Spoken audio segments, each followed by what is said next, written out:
And now, Backstage Wife, the story of Mary Noble and what it means to be the wife of a famous star. For many hours, Mary and her unwelcome house guest, Claudia Vincent, waited in the living room of the Nobles' home in Rosehaven, Long Island, for Larry's return from the theater in New York. But, as luck would have it, he stayed on long after the play, in which he's starring on Broadway, was over. But when he finally did arrive home almost at dawn, he found both Mary and Claudia in the kitchen. A cheerful hello caused Mary to drop the glass she was holding and sent her into a fit of sobbing, much to Larry's consternation. And as he tries to find out the cause for this outburst, the glamorous Claudia Vincent says, Well, I believe I'll go to bed now and leave you alone. I'm sure poor Mary has had more than enough of my company for one night. Now, wait, Claudia, just a minute. Yes, Larry? Don't leave just yet. There's something I want to talk to you about. Oh, really? Oh, how terribly exciting. Although I can't for the life of me imagine what it is. Never mind. I'll explain it in good time. Just let me get Mary a bit calmed down. Honey, what is it? What's the matter? It's nothing but nerves, Larry. I'm sorry I made such an exhibition of myself. But, sweetheart, I don't like to see you in such a state. Was it because I frightened you in coming into the kitchen like that? No, of course not. I told you I thought you'd heard me come in. I didn't mean to sneak up and scare the daylights out of you. You didn't. I mean, not really. It's all right now, Larry. Please don't pay any attention to me. Yes, but it's not like you to be so jumpy. Well, can't you understand that Mary was worried about you, Larry, when you didn't come home till so very late? Oh, but surely that's not right. Well, Mary sat up deliberately to wait for you tonight. I offered to wait for you alone, but she insisted. As a result, she's overtired. She hasn't had enough rest. I'm not the least bit tired. Larry, you don't realize how hard it is on a woman to keep such erratic hours. You see, you can sleep till all hours during the day, except on matinee days, of course. But Mary is always up and about, and she rarely takes an afternoon nap. I do think you ought to try to persuade her to take more care. Don't be absurd, Claudia. You talk as if I were a child who couldn't look after herself. But I know how you go at things, Mary. I've been watching you ever since I came here, and I do think it's too much for you. Oh, gee, honey, I didn't know. I honestly didn't realize. There's nothing to Claudia's absurd notion. I'm quite all right, and I'm not wearing myself out in the least. If I'd been tired, I'd have gone to bed. There isn't any reason why I should be tired.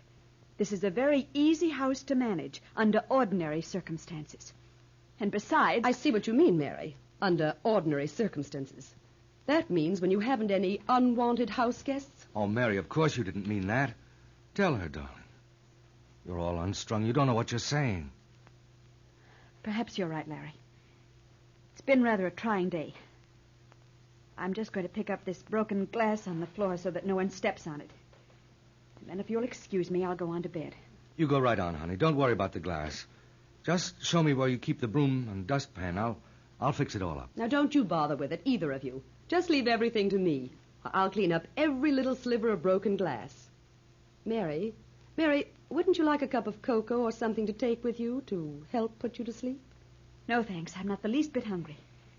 And it won't take me a second to clean this up. Just let me get into the broom closet.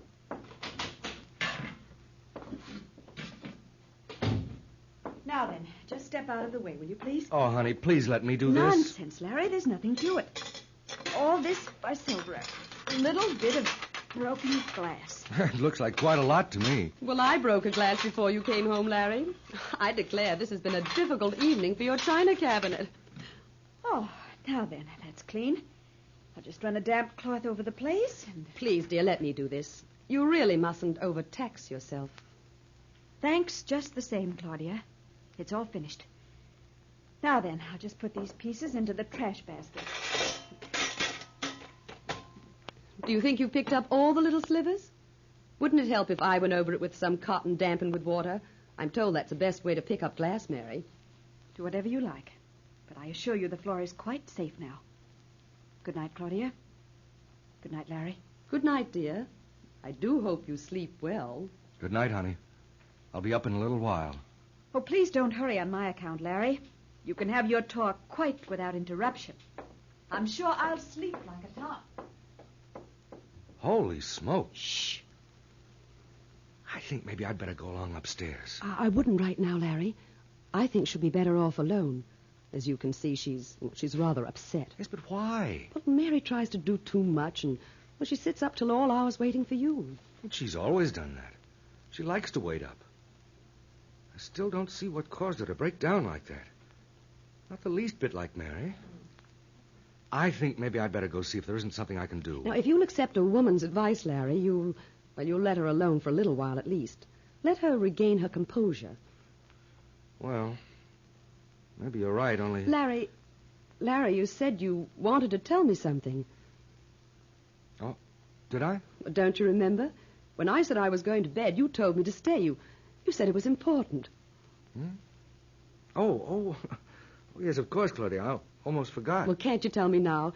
You've aroused my curiosity to the point where I couldn't sleep a wink without knowing what you meant. Oh, is it something nice, Larry? Is it good news? Oh, I couldn't bear it to be anything else. Seems to me I've had more than enough trouble. Oh, it's good news, all right. At least it could be if it should work out. Oh, tell me right away.